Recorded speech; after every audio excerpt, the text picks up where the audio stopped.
Why saving money alone will keep you poor. The truth about money no one teaches you.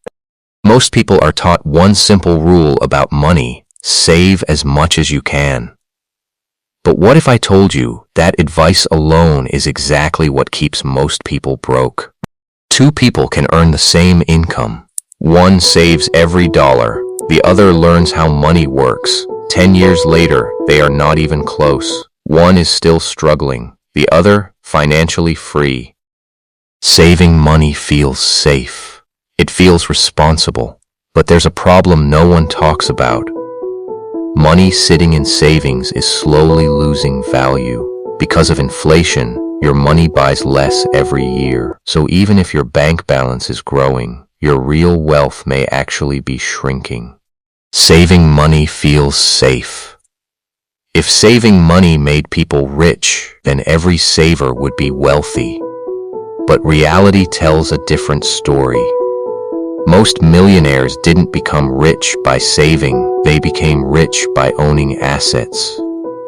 Businesses, stocks, real estate, intellectual property. Saving protects money, but investing grows it.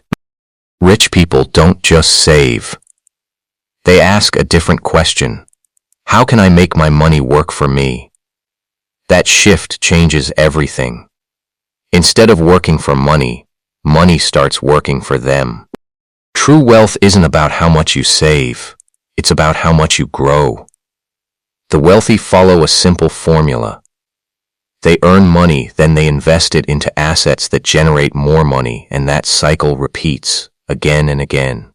This doesn't mean saving is bad. You still need savings for emergencies.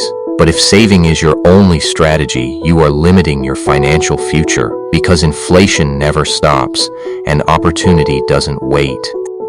So here's the truth. Saving money won't make you rich, but learning how to grow money will.